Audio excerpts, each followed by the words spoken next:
Isang buhay na mapait. Ito ang naiwang buhay sa akin nang mawala ang aking mga magulang. Isang buhay na kahit kailan, hindi ko makakalimutan. Pinagpalang araw sa inyo mga kabangers at mga kayanggaw. Nais ko lamang pong ibahagi sa inyo ang aking karanasan noong ako ay nagpunta sa probinsya ng Davao. Dalaga pa lamang ako noon. Hindi pa gaanong moderno ang panahon. Pero naranasan ko na kung ano ang pakiramdam na mapunta sa malaimpyernong pamilya. At dahil dito, kahit na ganoon, masaya ako dahil natuklasan ko rito kung sino ba talaga ako at ano ang aking pinagmulan. Pero kasabay ng pagkatuklas ko sa aking pagkatao ay ang pagkatuklas ko rin sa pamumuhay ng mga tunay na kalaban ko, ang mga aswang. At dahil sa kanila, isang tungkulin ang kinailangan kong gampanan. Isang tungkulin na maglalagay sa akin sa tiyak na kapahamakan. Kilalanin niyo na lamang ako sa pangalang Nilda. Samahan niyo po ako sa aking kwento. Kabanong mga kabangers at mga kayanggaw, ito ang aking kwento.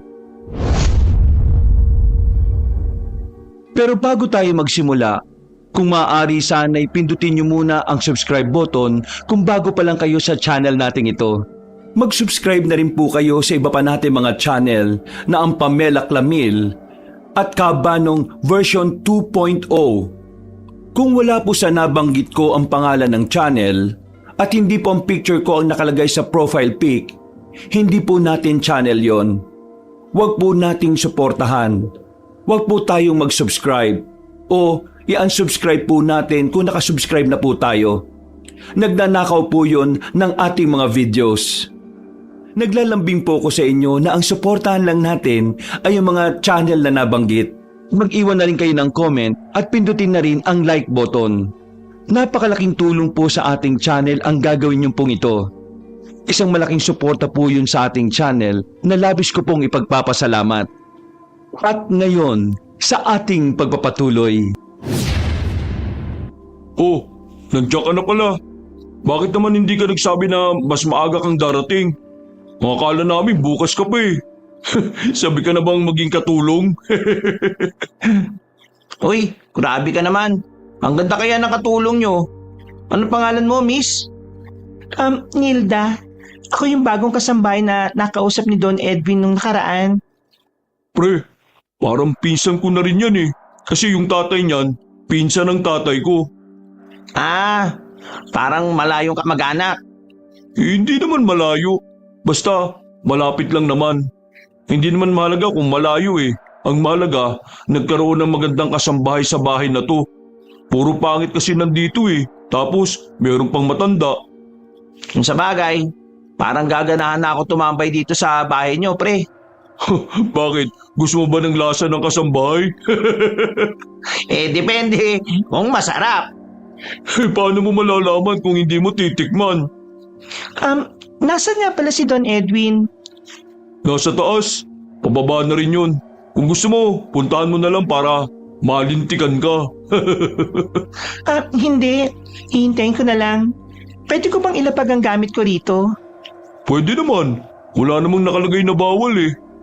Uy, wag ka nga pilosopo. Miss, ako nga pala si Anton. Atong na lang ang itawag mo sa akin. Sige. Nilda, ilang taong ka na? 20 anyos pa lang ako. Wow, batang bata. Pwedeng pwede.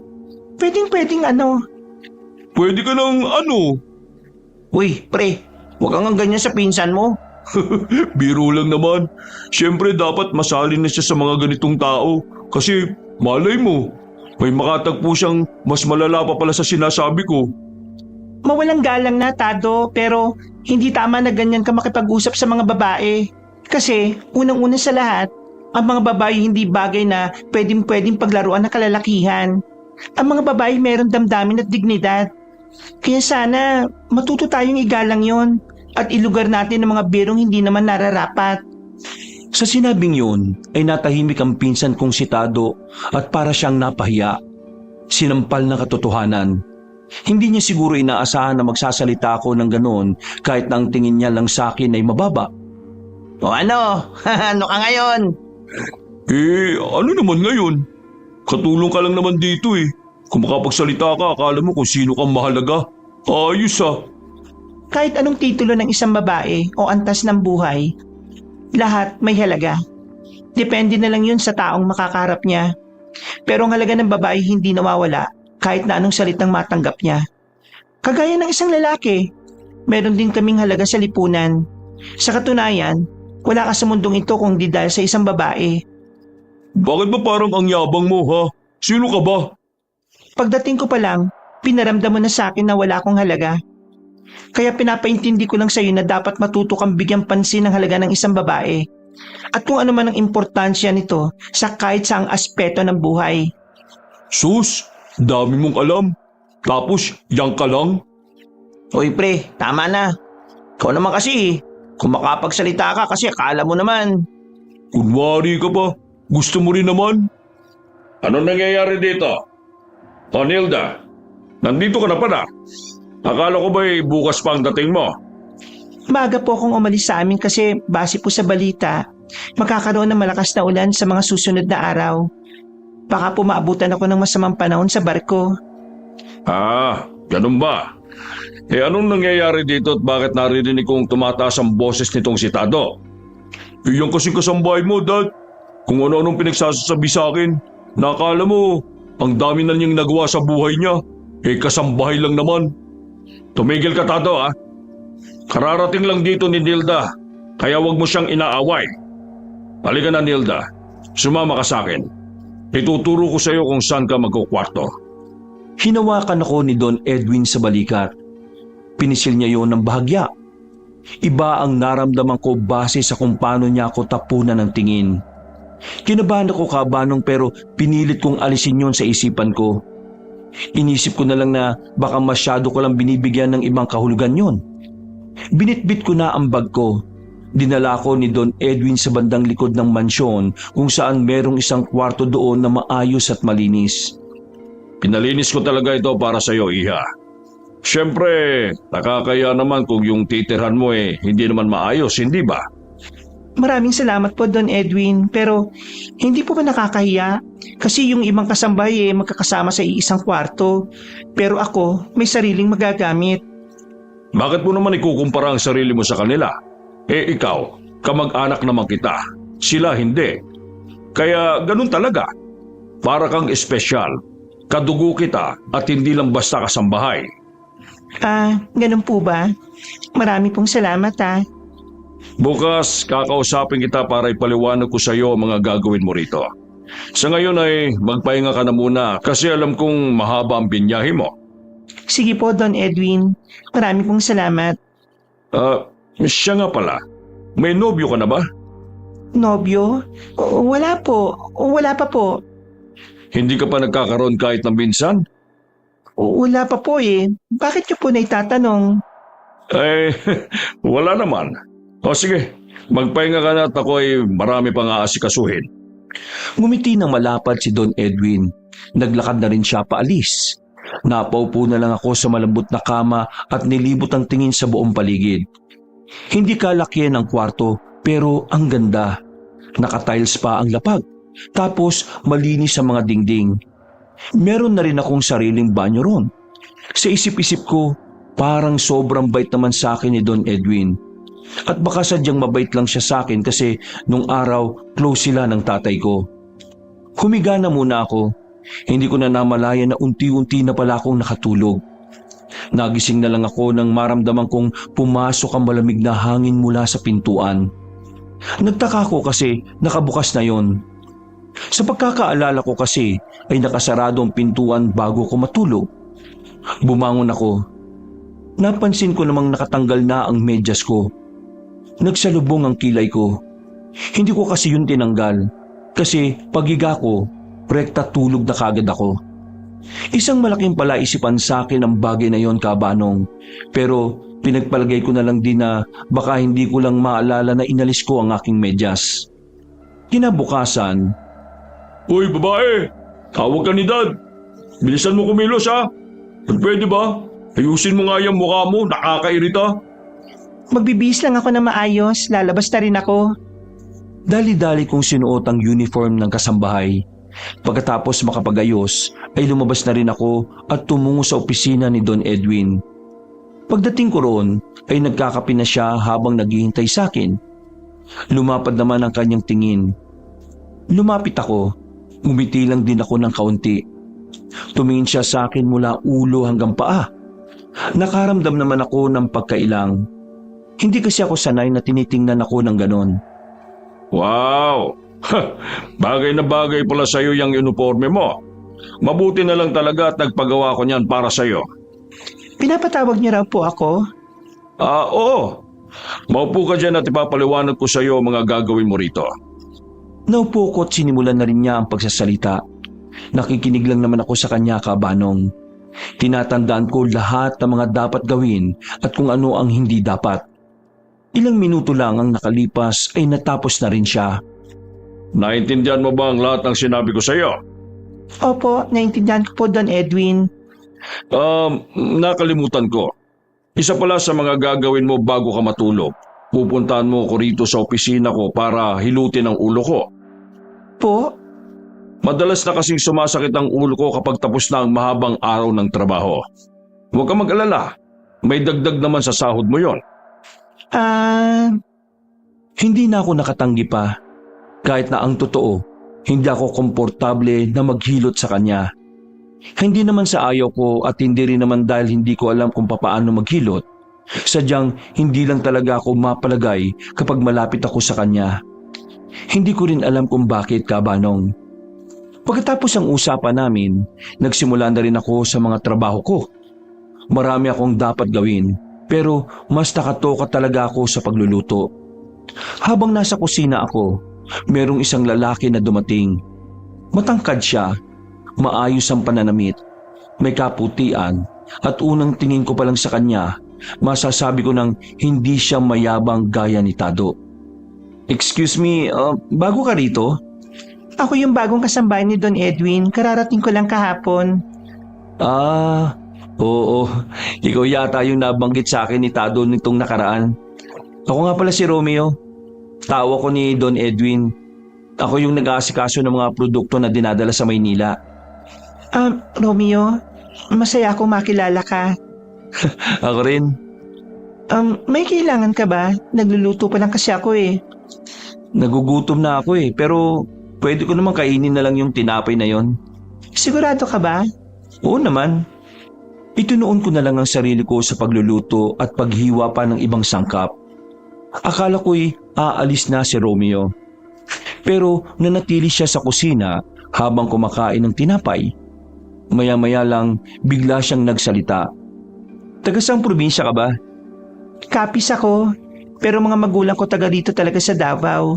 Sa Kapis lang ako lumaki kasi lolo at lola ko ang nag-alaga sa akin. Kapis? Ang layo mo pa pala, no? Pero di ba maraming aswang dyan? Aswang?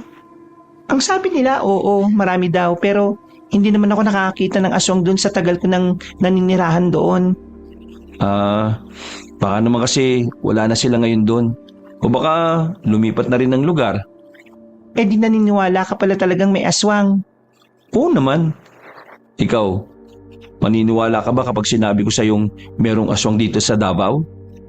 Sandali akong napaisip, Kabanong. Tinigil ko ang paghalo ng niluluto ko at tumingin sa kanya.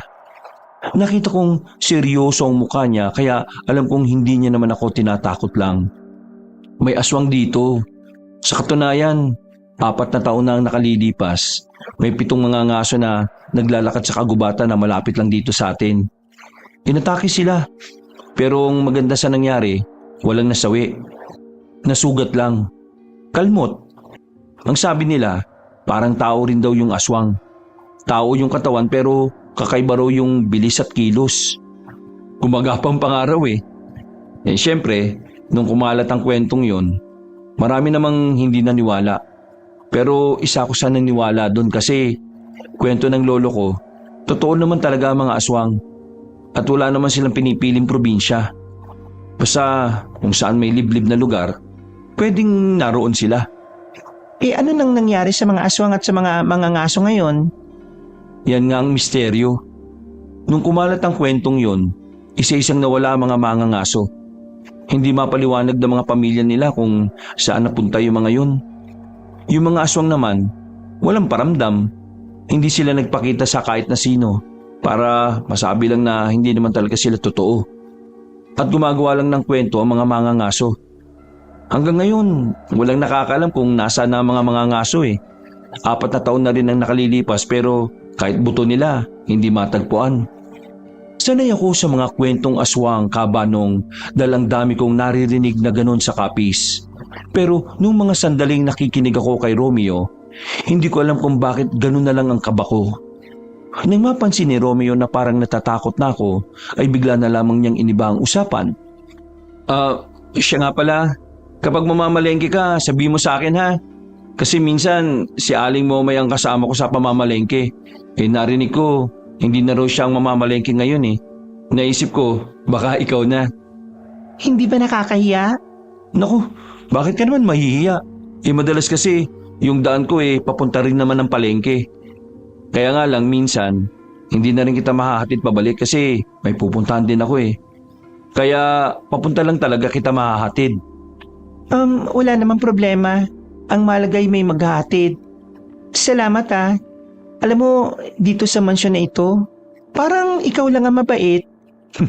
Hinaan mo yung boses mo, baka marinig ka nila. Ay, oo nga pala. Teka, bakit sinusungitan ka rin ba ng mga ibang kasambahay? Oo parang lagi silang may dalaw, nakataas lagi ang kilay. Wala naman akong ginagawang masama. At saka unang araw ko pa lang ngayon. Hayaan mo na, baka inggit lang sila sa'yo. Maganda ka kasi. Pati rin ba si Tado inis sa akin kasi maganda ako? Inano ka rin ba ni Tado? Oo ang bastos ng bibig niya. Parang hindi kami magkamag-anak. Pati yung kaibigan niya, nakakainis din. Alam ba kung bakit Tado ang pangalan niya? Bakit? Kasi, Tado. Natawa na lang ako sa sinabi ni Romeo. Sa mga sandaling yon, kahit na papaano ay naramdaman kong merong isang taong nakakaintindi sa akin na maaari kong ituring nakakampi. Halos lahat kasi ng nasa mansyon ay mga taong parang laging galit. Parang pinaglihi sa sama ng loob. Pagkatapos ko roon, ay inasikaso ko na lang din ang iba ko pang mga gagawin. Sa unang araw pa lang ay pagod na ako. Mga bandang 5:00, nagpapahinga na ako sa kwarto ko nang biglang dumating naman si Tado. May dala-dala siyang mga labahan. Padabog niyang binagsak sa pintuan ko at saka nagsalita ng pagalit. Hoy, laban mo to ha. Gagamitin ko yan sa makalawa. Hindi ako nakatoka sa paglalaba. Si Ate Nelma ang nakatoka dyan at hindi ako. Kaysa gusto kong ikaw maglaban yan eh. May magagawa ka ba? Pasensya na pero kailangan kong sundin ang napag-usapan namin ni Don Edwin. Laban mo to kasi kung hindi, makakatikim ka sa akin. Naintindihan mo? Bakit ka ba nagagalit sa akin? Dahil ba sinagot-sagot kita? O baka dahil ayaw mong nakakarinig ng totoo?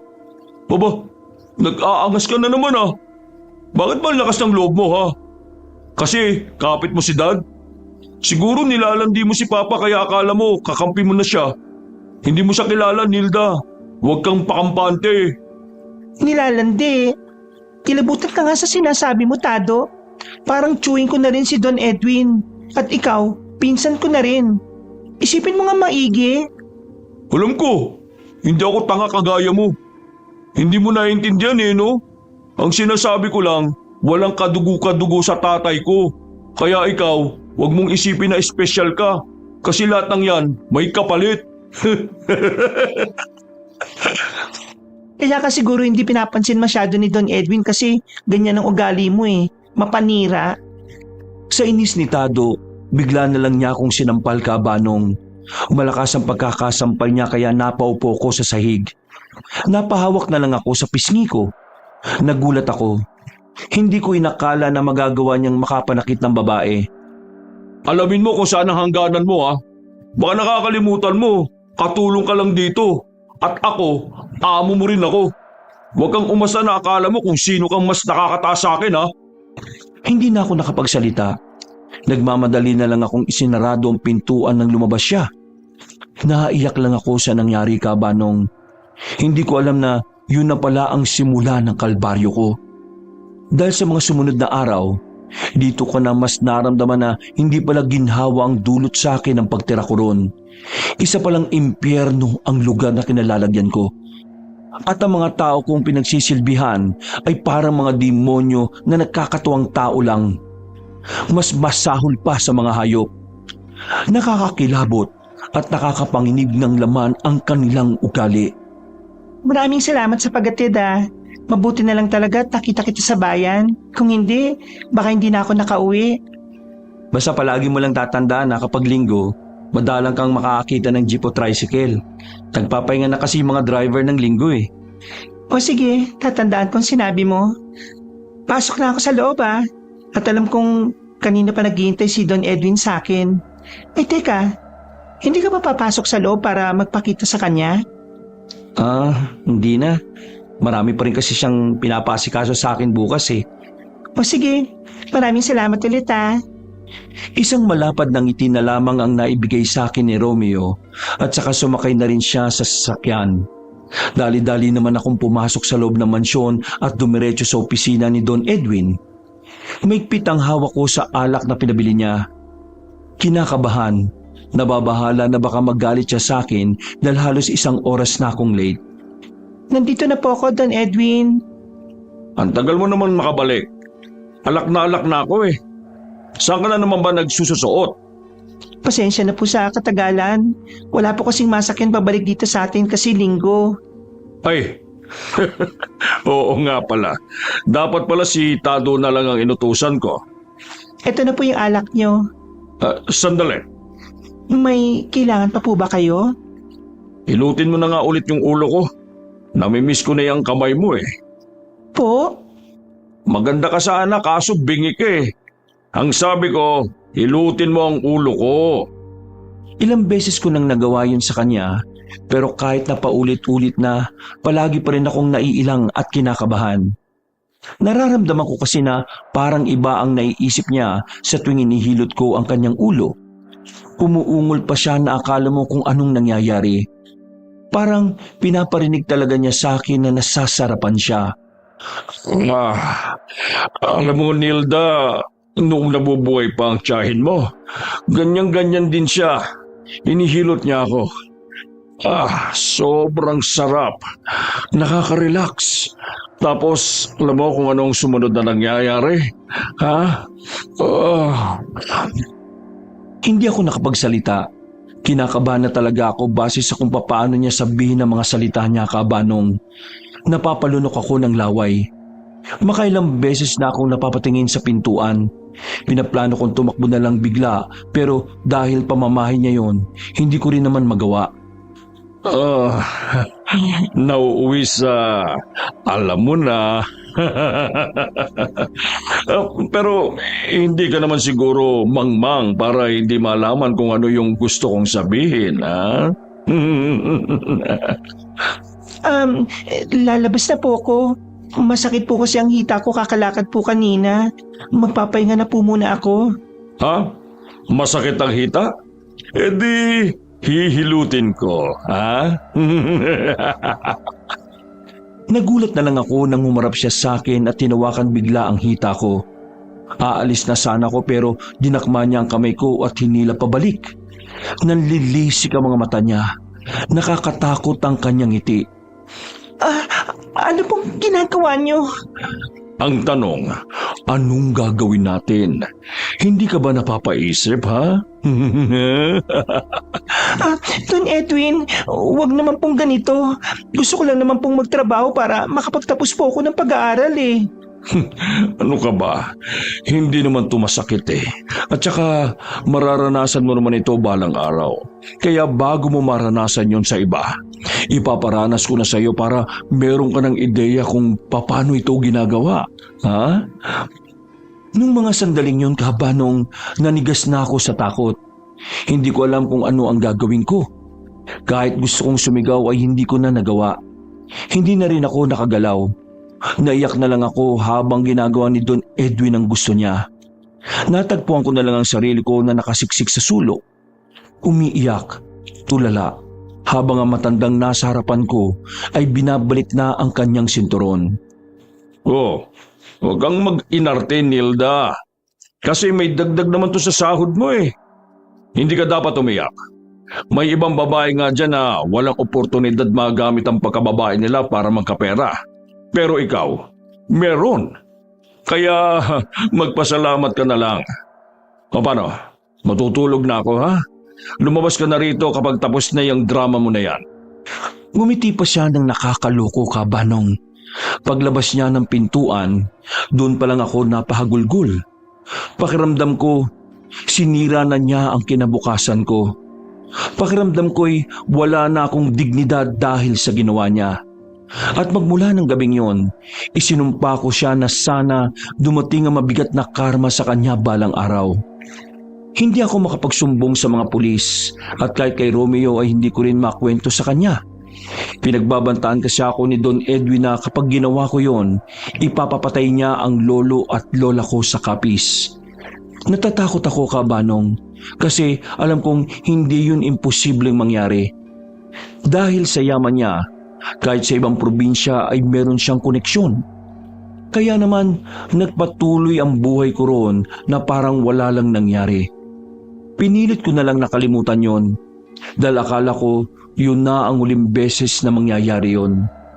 Pero nagkamali ako. Dahil kasabay ng paglakad ng mga araw ay ang paglalari ng ginagawa ni Don Edwin sa akin. Oh, kanina ka pa tahimik ah. Ayos ka lang ba? Ayos lang. Sigurado ka ba? O baka napagalitan ka na naman ni Don Edwin, no? O iniinis ka na naman ni Tado? Ayos ka lang ako. Huwag mo kong intindihin. Kapag kailangan mo na makakausap pa, nandito lang naman ako. Willing ako makinig. Napatingin na lang ako kay Romeo, pero wala na akong tiwala sa mga lalaki dahil sa lahat ng nararanasan ko doon. Kung hindi nga lang ako sasabay sa kanya para mamalengke ay hindi naman ako sasakay doon. Hindi ako nagsasalita. Hanggang sa makarating na kami sa palengke ay tahimik lang ako. Nagpaalam na siya sa akin dahil may kailangan pa siyang asikasuhin. Habang namimili ako, isang matandang babae ang napansin kong nakatingin sa akin. Puti na ang buhok niya, mahaba at tuwid. Ang kanyang suot naman, simpleng kasuotan lang, pero maayos at malinis naman. Nung una, akala ko hindi ako ang tinitingnan niya. Iha. Ikaw nga, Iha. Ako po? Oo, Iha. Ikaw nga. Bakit po? Ano pong kailangan nyo? Sabihin mo sa akin, nagkita na ba tayo noon? Po? Hindi pa po. Bakit po? Kilala niyo po ba ako?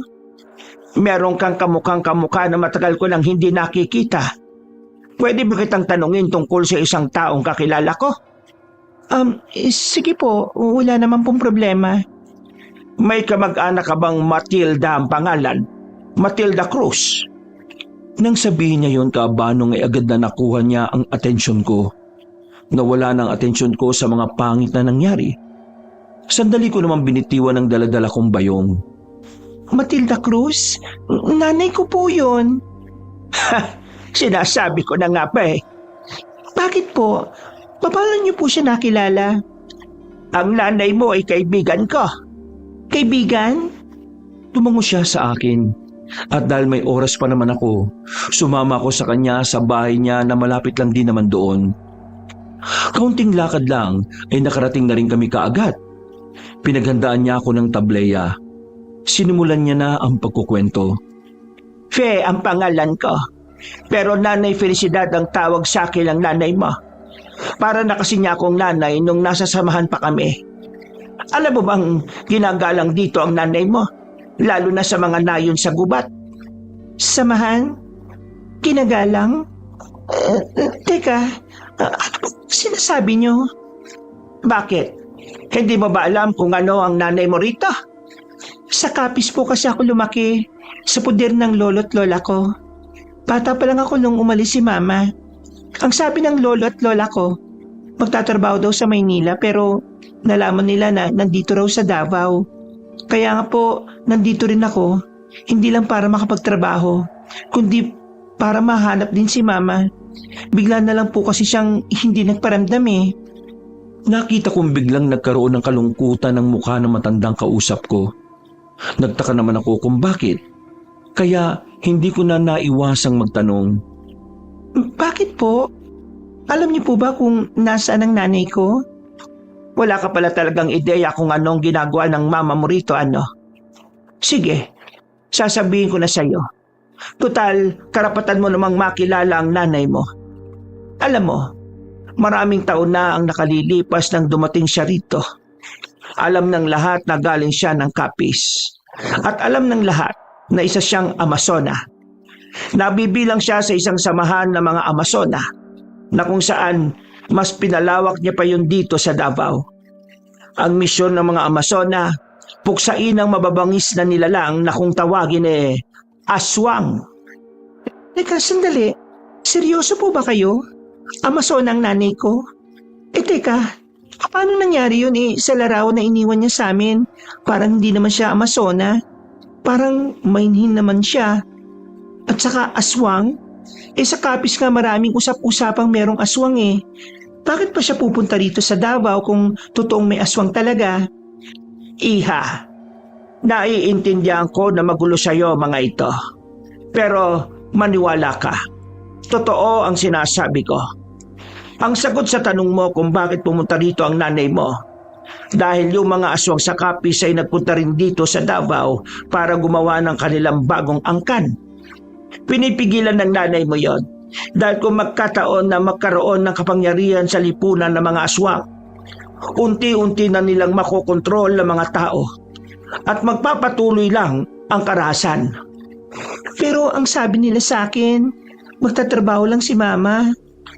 Tingin mo, sasabihin sa'yo ng lolo at lola mo kung alam nila ang ginagawa ng mama mo? Hindi, kasi ang trabaho ng pagiging Amazona ay delikado. Mas pinili ng mama mo na iwan ka sa kanila dahil mas magiging ligtas ang buhay mo sa kanila. Ganyan ba talaga kahalaga ang tungkulin na sinasabi niyo kaysa sa akin na anak niya? Mas mahalaga ka. Kaya nga mas pinili niyang tapusin muna ang misyon niya. Kasi alam niyang kapag natapos na yon, payapang mundo na ang kamumulatan mo. Ang kaso nga lang Kaso ano? biglang hindi na namin siya nakita. Naalala ko pa, Lunes ng hapon. Bandang 6:00, huli ko siyang nakausap.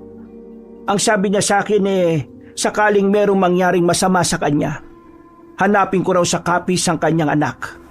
At mula nun, hindi na namin siya nakita pa. Sinubukan naman kitang hanapin sa Capiz pero hindi ko naman alam kung saan kita hahanapin. Kaya ayun, bumalik na lang ako rito.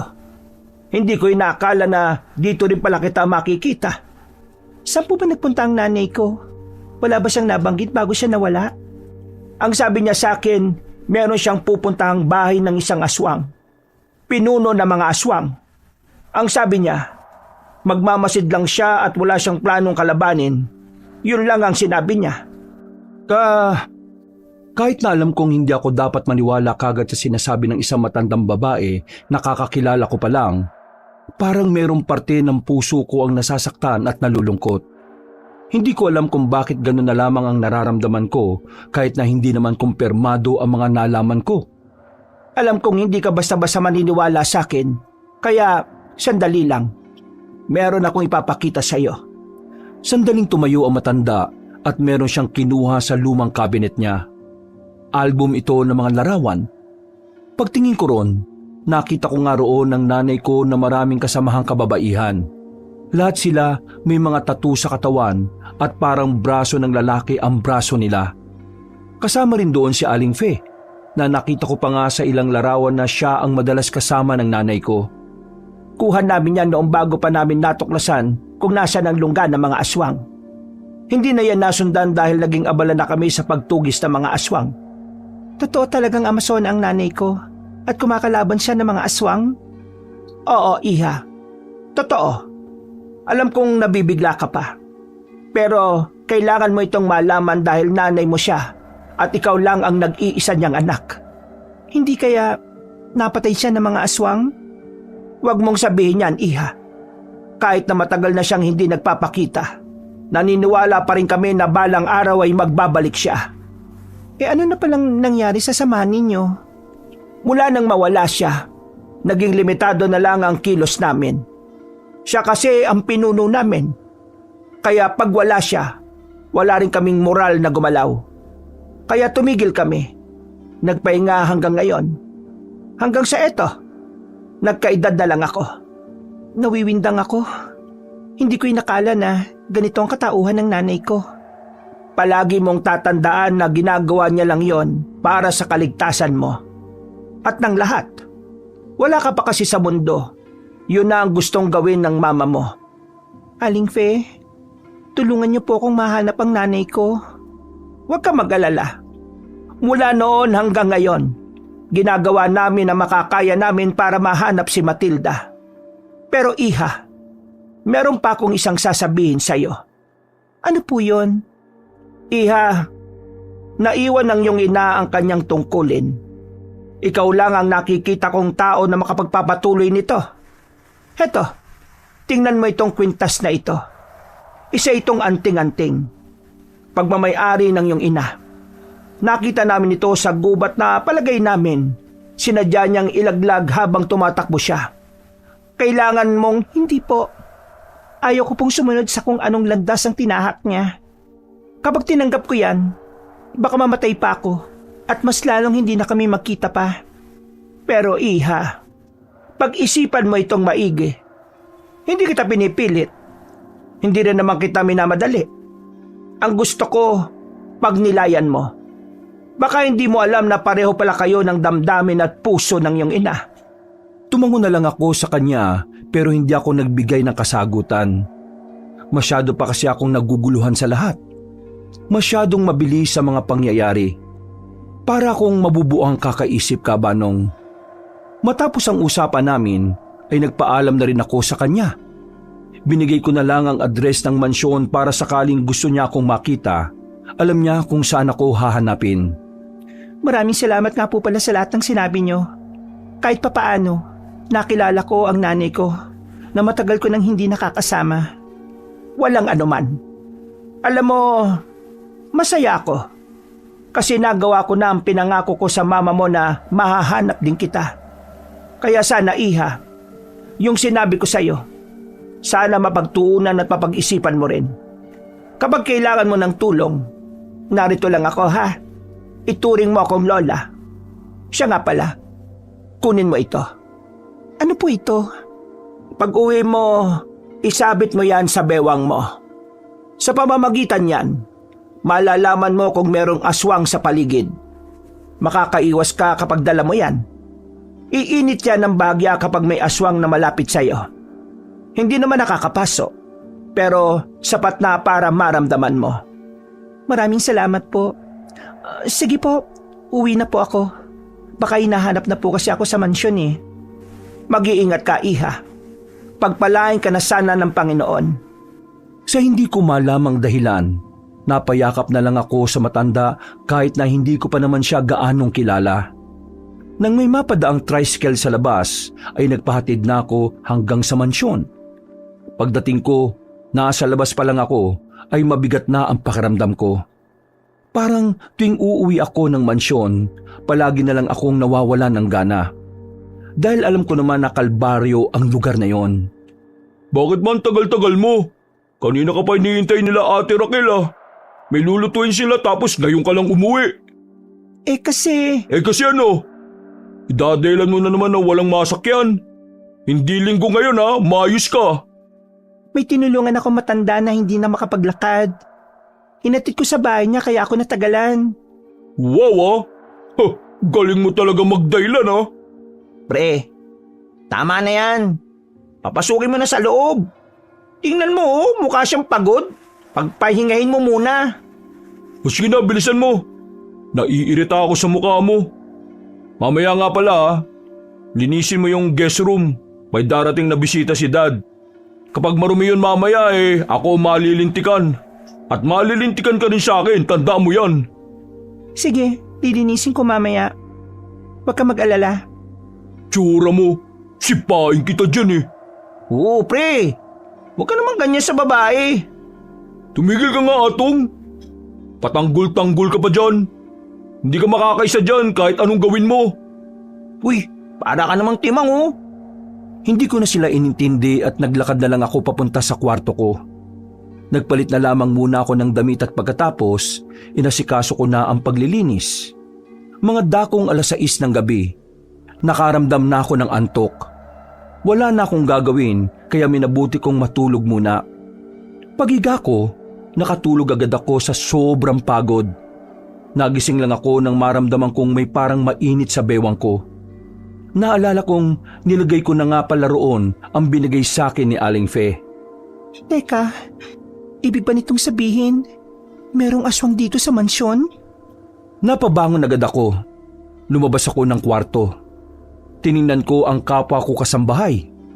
Pero tingin ko'y hindi naman sila aswang. Ilang beses ko na silang nakitang humawak ng bawang at asin. Naglakad pa ako ng kaunti at mula sa kinatatayuan ko, natanaw ko ang guest room. Nasipat kong naroon si Don Edwin. Meron siyang bisita na halos kasing edad lang din niya. Naisip ko, isa sa kanila ang maaaring aswang. Pero naisip ko rin, hindi pwedeng si Don Edwin yon. Kasi sa angkan namin, sa side ng papa ko, ay wala namang may dugong aswang. Kaya naman, nung mga sandaling yon, ay naisip ko nang baka ang kausap ni Don Edwin ang aswang. At baka siya ang dahilan kung bakit umiinit ang nasa bewang ko. Kinabahan ako kabanong. Napalunok ng laway. Hindi ko alam ang gagawin ko. Dahil sa pagkataranta, nasagi ko ang halaman sa gilid. Napansin naman nila ako kaya sinenyasan ako ni Don Edwin na lumapit. Paring Lakay, eto nga pala ang pamangking ko. Anak yan ng pinsang ko. Tingnan mo, ang ganda hindi ba? Tumayo ang matandang lalaki at lumapit sa akin. Kinuha niya ang kamay ko at hinalikan. Hindi ako natuwa. Sa halip, natakot ako. Kinabahan. Nababahala. Hindi ko alam kung bakit pero hindi maganda ang kutob ko sa kanya. Lalo pat alam ko kung anong klase ng nilalang siya. Kinagagalak kong makilala ka, Binibini. Sila kay bagong business partner ko yan. Magbigay galang ka. Magandang gabi rin po. Kinagagalak ko pong makilala kayo. Kay ganda mo naman. Ikaw lang ang kasambahay na ganyang kaganda. Salamat po. Natitipuan mo ba, kumpadre? Tinatanong pa ba yan, kumpadre? Sandali lang po Naiihi po kasi ako eh. Hindi ko na hinintay pang mapigilan nila ako. Nagmamadali na akong nakatungo sa banyo. Nanginginig na ang kamay ko ng dahil sa kaba. Hindi na ako lumabas ng kwarto ko noon ng mga sandaling yon. Pinuntahan pa nga ako nila kay sa silid ko pero hindi ko siya pinagbuksan ng pinto. Nagkunwari na lang akong natutulog. Sa mga sumunod na araw, napapadalas ang pagdalaw nila kay sa mansyon. Hindi man niya sabihin pero alam kong ako lang ang pakay niya ron. Dahil kung minsan kahit wala naman si Don Edwin sa mansyon ay naroon pa rin siya. Minsan ko nang sinabi sa Don na medyo naiilang na ako sa matandang yon. Pero ang sabi niya lang sa akin ay wag na akong mag-inarte. Dahil siguradong yayaman naman daw ako kapag pinatulan ko si Lakay. Nilda, may ginagawa ka ba? Hindi mo ba nakikita? Naguhugas ako ng plato. Ay, oo nga no. Kung kailangan mo ng pagkain, kumuha ka na lang dyan ha. Uy, ang sungit mo naman. May dahilan ba ako para maging mabait sa'yo? Alam ko naman naggalit ka sa akin kasi nakikitawa ko sa mga sinasabi ni Tado. Pero nandito ako para sana humingi ng pasensya sa mga nasasabi kong hindi maganda. Kung meron kang binabalak sa akin, ngayon pa lang sinasabi ko, hindi yan tatalab. Hindi naman. Wala naman akong binabalak. Sincero akong nahingi ng pasensya. Alam mo kasi, meron din kasi akong kapatid na babae.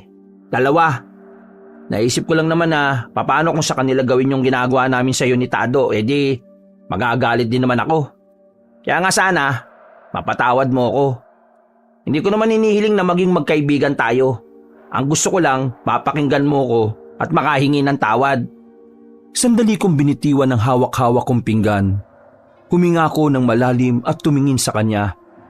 Mabuti naman marunong ka mag-isip. Akala ko kagaya ka rin ni Tado eh. Inaamin ko naman na minsan pareho kami. Pero ngayon, susubukan kong maging matino. Kung napapansin mo, madalang na lang akong magpunta rito kasi... Mabuti pa, sumama ka na lang sa akin. Total, tambay ka naman. Uy, Romeo, nandiyan ka pala. Nakasandal si Romeo sa pintuan na hindi na namin namalayan na naroon pala siya.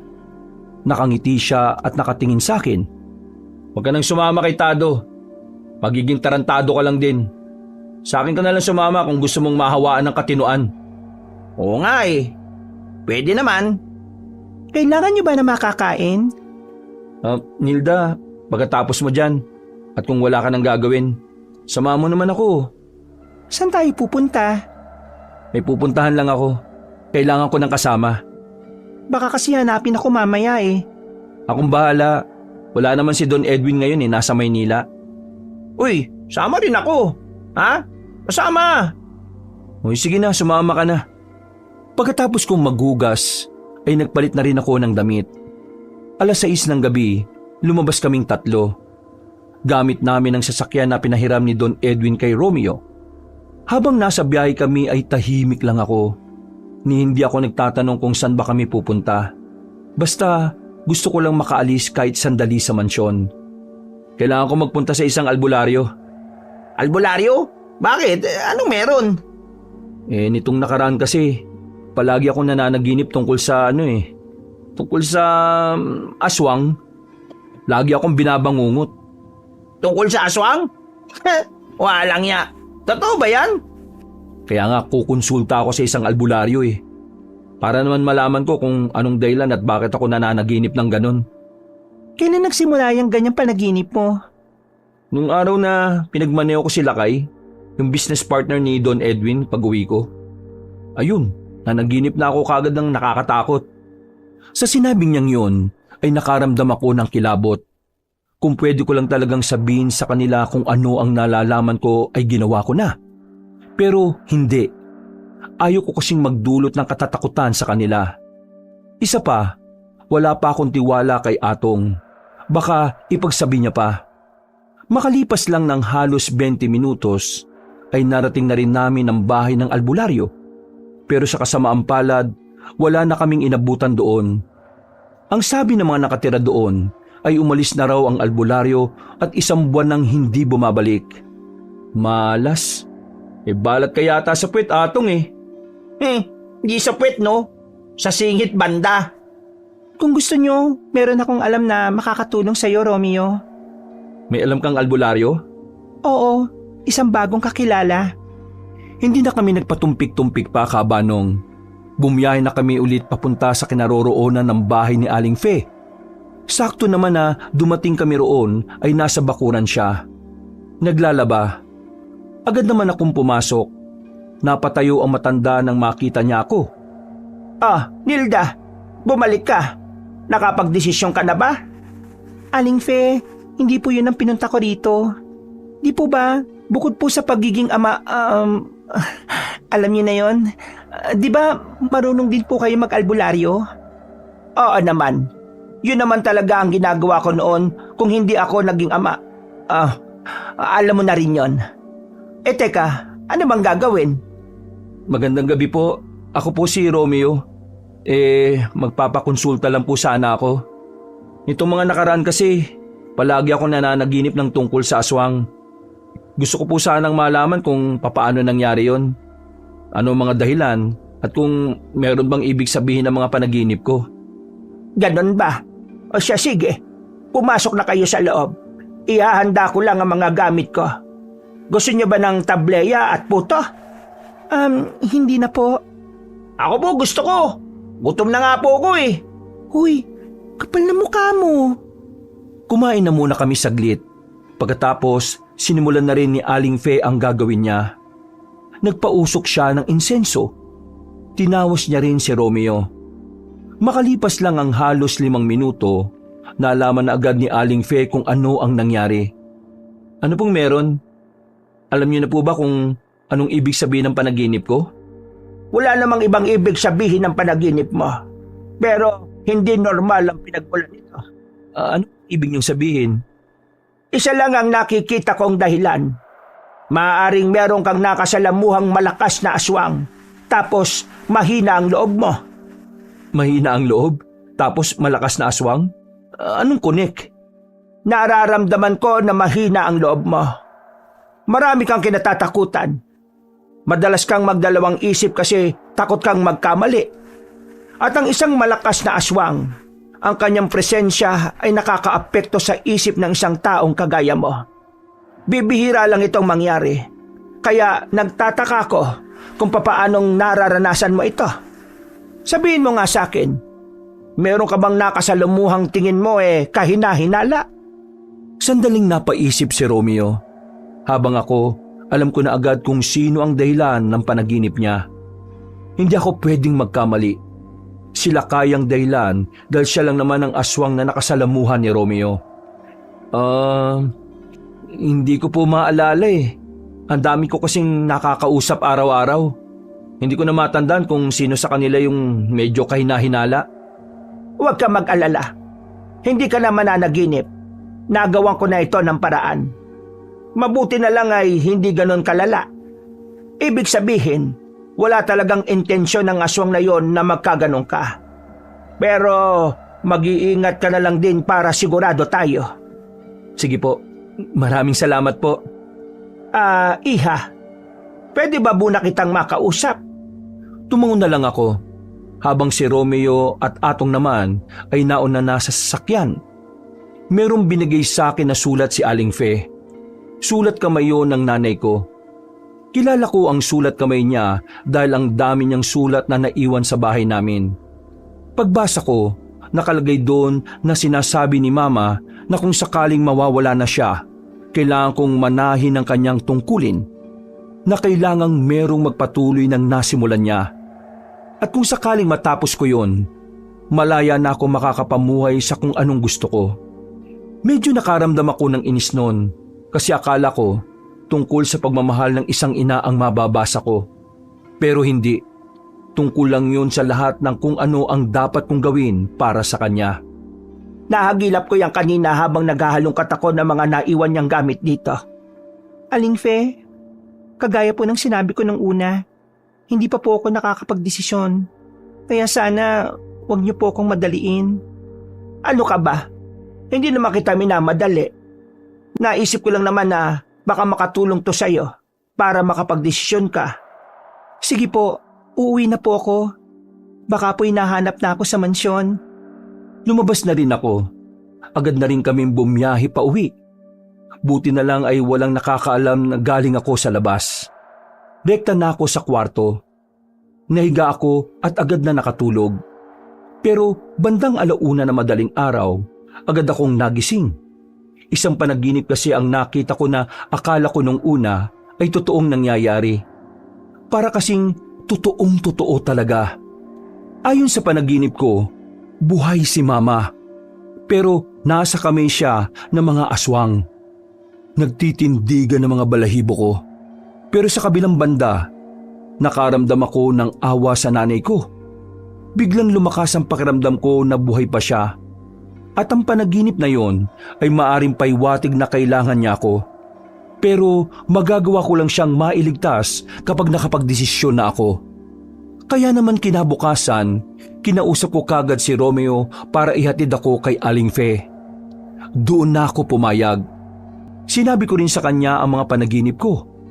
At kahit siya, naniniwalang yon ay isang matinding pahiwatig. Nilda, hindi pa rin ako makapaniwala na hanggang ngayon, nanay mo Amazona. Tapos ngayon, mamanahin mo ang pagiging Amazona niya. Kasi naniniwala kang bihag ng mga aswang ang mama mo. Nawiwindang talaga ako. Nasa biyahe kami noon, Kabanong.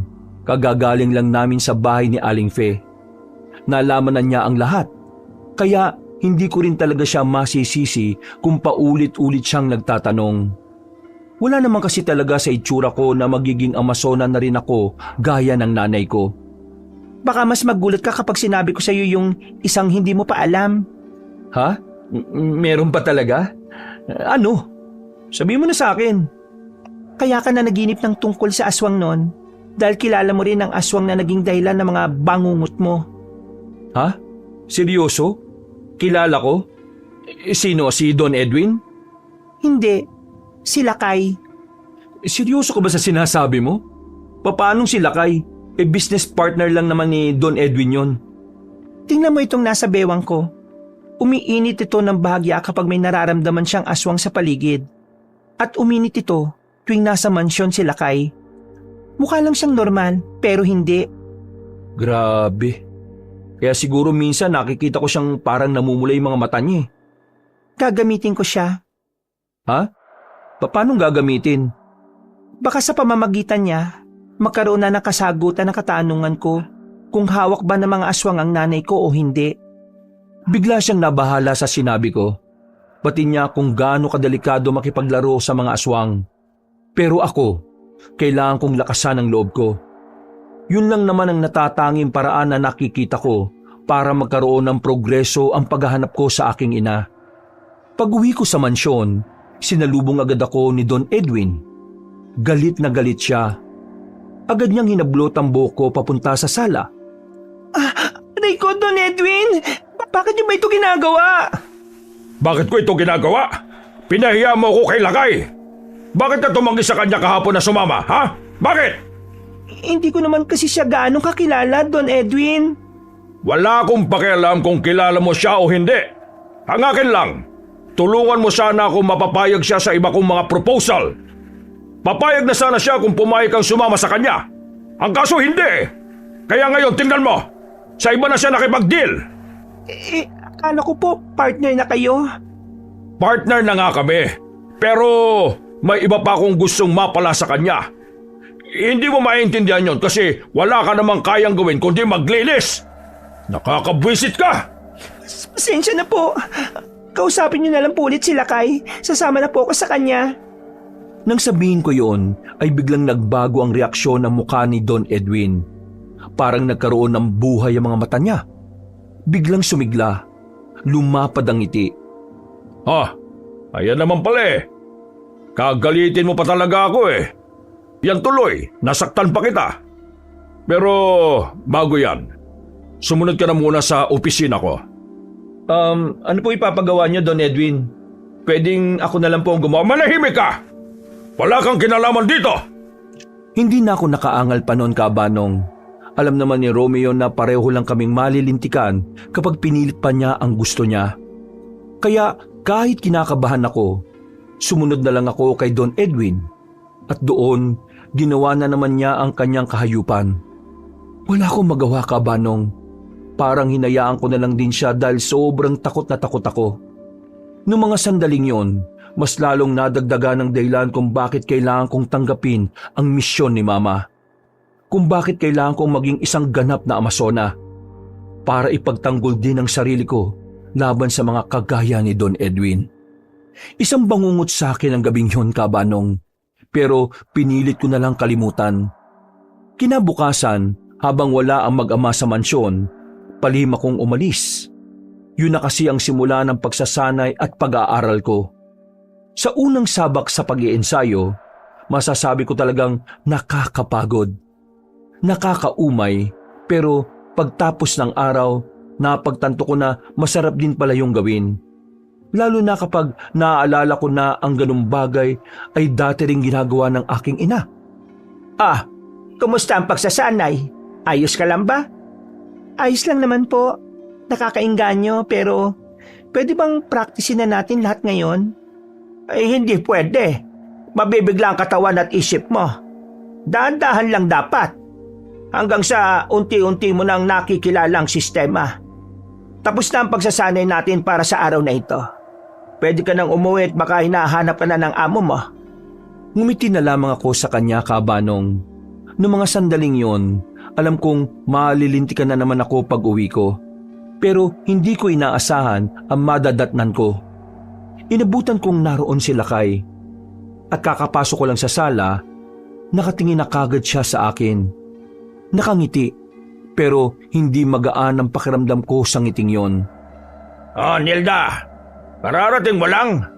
Mukha yatang may pinuntahan ka. Umalis ka nang hindi ko alam. Nagsimba lang po ako. Hindi na ako nakapagpaalam kasi nasa labas pa raw kayo, Don Edwin. O di bale na. Simba naman pala yan eh. Anong laban namin dyan? Si Lord na yan. Ay, siya nga pala. Narito sila kay para sunduin ka. Sunduin? Oo. Bakit? Nakakalimutan mo na ba ang sinabi mo? Eh di ba ang sabi mo, papayag ka nang sumama sa kanya? Lalabas kayo. Kakain sa masarap na kainan. Hindi ko inakala na papayag ka, Nilda. Pero maraming salamat Dahil sa wakas, makakasama na rin kita. Sobrang ganda mo kasi. Hindi ko maiwasang hindi ka isipin. Ganun po ba? Ang mabuti pa magbihis ka na. Hihintayin kita rito. Tumango na lang ako sa kanila. Pumunta agad ako sa kwarto ko. Agad ko namang inilabas sa mga bagay na binigay sa akin ni Aling Fe. Mga bagay na makakatulong sa amin para malaman kung saan ang lungga ng mga aswang. Simpleng damit lang ang sinuot ko. Wala naman kasi akong magagarang kasuotan. Pagtapos ko, binalikan ko na sila. Hinawakan pa nila kayang kamay ko. Ayaw ko noon pero para sa gagawin kong misyon, kailangan kong tiisin yon. Kailangan ko siyang magamit para malaman kung nasaan naroroon ang aking ina. Si Romeo ang naging driver namin. Sa tingin pa lang ni Romeo ay nararamdaman ko na ang kaba niya. Hindi rin siya makatingin sa mata ni Lakay. Natatakot siya na baka meron na namang mangyari sa panaginip niya. Romeo, ayos ka lang ba? Napapansin ko kanina ka pa parang hindi mapalagay Masakit lang po ang tiyan ko. Gusto mo bang magbanyo muna? Hindi po. Ayos lang po ako. Sigurado ka ba? Baka mamaya maigit ka dyan sa pantalon mo. Mayayari ka talaga kay Don Edwin. Nako, hindi naman po siguro. Di kung ganun umalis na tayo. Sabik na akong masolo itong si Nilde. Sa totoo lang Kabanong, kabadong-kabado na ako noon. Hindi ko kasi talaga alam kung ano ang mangyayari sa akin. Dinadasal ko na lang na sana'y hindi ako mapahamak. Habang nasa biyahe naman kami, nararamdaman ko ang pag-init ng pangontra sa bewang ko. Mas mainit siya kapag malapit ang aswang. Pero tinitiis ko na lang dahil hindi pwedeng makahalata sa akin si Lakay.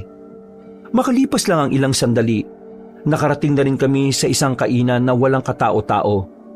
Tanging mga crew at staff lang ang naroroon.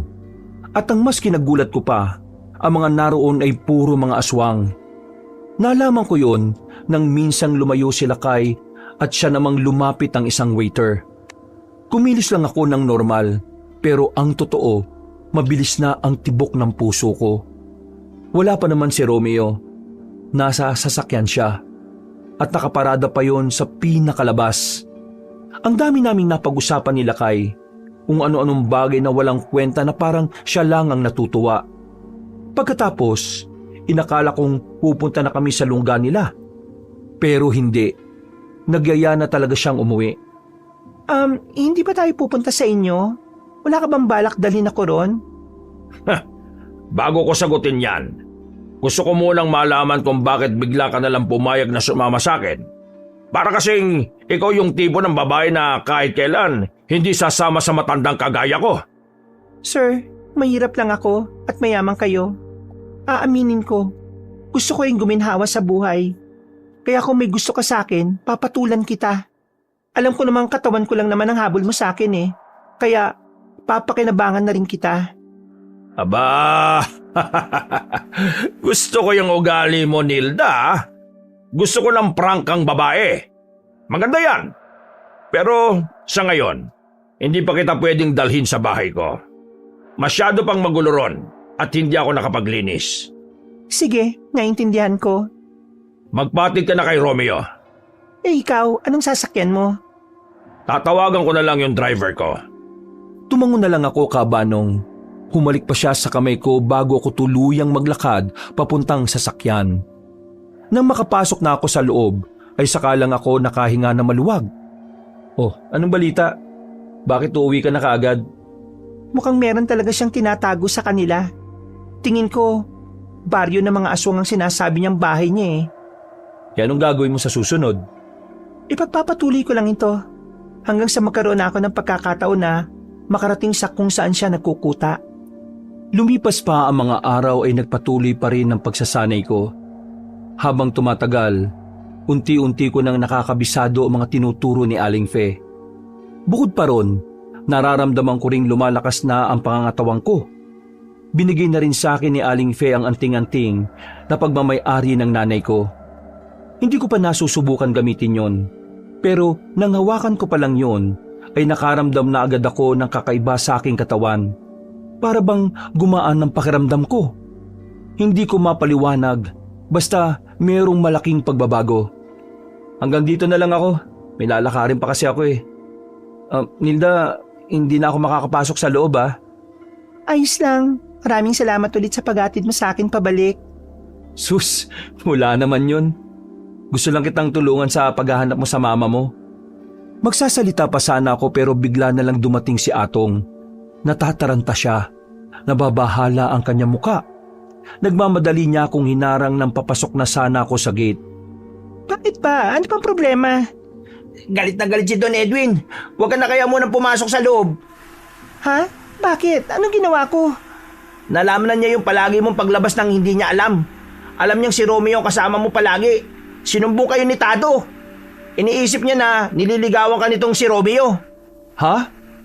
Pre, mabuti pa, umalis na muna kayo. Balik na lang kayo kapag malamig na ulo niya. Hindi ako natatakot. Anong hindi natatakot? Masasaktan ka sa ginagawa mo, tanga ka ba? Hindi ko inintindi si Atong.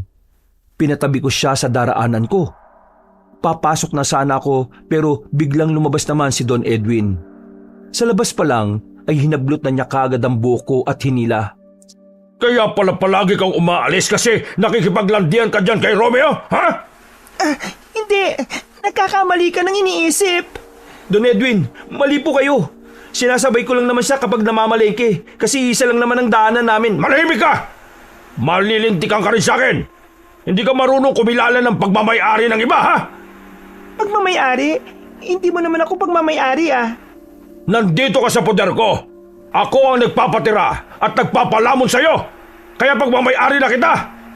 Hindi ako bagay na pwede mong ariin kahit na anong oras na gusto mo. Aba, nangangatwirang ka ba, ha? Isang malakas na sampalang natanggap ko mula kay Don Edwin. Hindi ko naman na yun ikinagulat. Napagandaan ko na yun. Pero pareho pa rin ang sakit na naramdaman ko. Parehong nakakauga ng utak. Parehong nakakahilo kagaya ng mga naunang pananakit na natanggap ko. Napaupo ako sa sahig. Agad naman pumagitna si Romeo para awatin si Don Edwin. Don Edwin, hindi naman yan tama. Nananakit na kayo sa babae, ah. Isa ka pang hinayupa ka. Kaya pala palaging wala rito sa mansyon ng babaeng ito kasi tinatrabaho mo ang pagmamay-ari ng iba. Ano naman po kasi sa inyo kung sakaling ligawan ko itong si Nilda? Pareho naman kaming dalaga at binata. Bakit ba kayo nagagalit? Ha, talagang nagtatanong ka pa, ha? Pagmamay-ari ko nga yan. Sira ulo ka pala talaga eh. Nakita ko na lang nasusuntukin ni Don Edwin si Romeo. Hindi na ako nakapagpigil pa. Ngayong may kaalaman na ako kung papaano ipagtanggol ang sarili ko, magagamit ko na rin ito para ipagtanggol ang iba. Humarang ako kay Romeo. Sinalag ko ang kamay ni Don Edwin gamit ang kamay ko. Lahat ng nakakita ay nagulat. Kahit ang mga gwardya sa harapan ay napatayo sa kanilang kinauupuan. Si Tado naman ay kararating lang at napamura.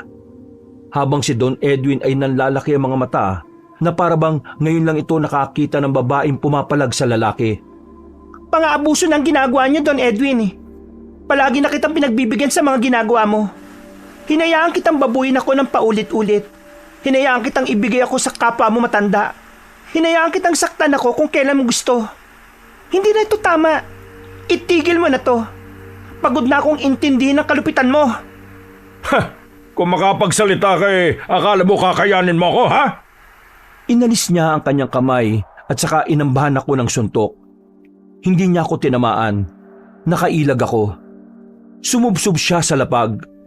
Napaya siya sa lahat ng nakakita kaya mas lalo siyang nagalit sa akin. Nagmamadali siyang makabangon. Sasampalin niya sana ako pero inunahan ko na siya. Sinuntok ko siya ng malakas sa muka. Natumba siya. Agad naman itong nilapitan ni Tado. Sira ulo ka! Tingnan mo ang ginawa mo, oh! Kulang pa yan para sa lahat ng kababuyan at pang-aabuso na ginawa niya sa akin. Bitiwan mo ako, Tado. Anong tingin mo sa akin, mahina? Babasagin ko ang mukha ng babaeng yan! Muli siyang bumangon. Umamba na naman siya ng suntok. Pero sa ilang beses na pagpapakawala niya ng suntok, ay walang tumama ni isa. Hindi siya makapaniwala sa ginagawa kong pag-ilag. At nang makakuha na naman ako ng tamang pagkakataon, sinuntok ko ulit siya sa mukha. Dumugo na ang nguso niya kaya mas lalo siyang nanggalaiti. Inawat na ako ni Romeo dahil alam niya kung ano ang kaya kong gawin. Walang yakang babae ka? Matapos kitang patirahin dito at palamunin, ganyan ang gaganti mo sa akin! Hindi libre ang pagtira ko dito. Kaya wala kang karapatan na isumbat sa akin yan. Sa katunayan, labis-labis ang kapalit ng pagtira ko dito. Walang-wala pa yan, Don Edwin. Kung hindi nga lang ako mabuting tao, baka pinilayan pa kita eh. Uy! Kapal din ang mukha mong magsalita ng ganyan kay Dada. Sino ka ba sa akala mo, ha? Kung magdaldal ka, parang... Manahimik ka, Tado. Wala kang kwentang lalaki. Nagpapalaki ka lang ng bayag at lahat ng bagay ay inaasa mo sa ama mo na ubod ng sama ng ugali. Bago ka mag-angas sa babae, ha? Siguraduhin mo munang meron kang may pagyayabang. Tarantado ko rin pala, no? Inalis ko ang pagkakahawak ni Romeo sa akin. Lumapit naman sa akin si Tado.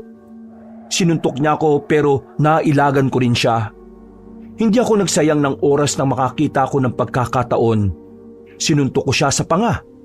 Isang suntok ko lang, tulog kagad siya.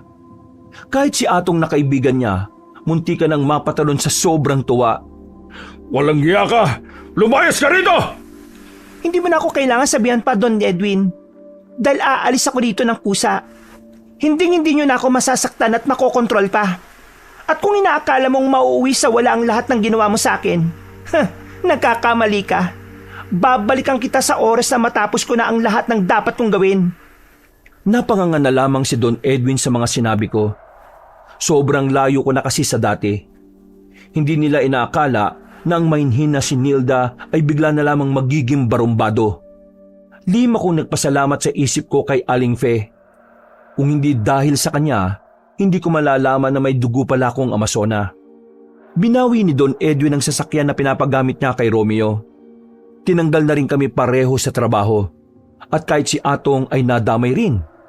Pinagbawalan na siyang pumunta sa mansyon. Dahil doon, tumambay na lang muna kaming tatlo sa ilog. Akala ko magagalit sila sa akin dahil nadamay pa sila sa nangyari. Pero hindi. Iba ang nangyari. Walang yan, Nilda. Ang galing mo kanina, ha? Dugo ang nguso ni Don Edwin, eh.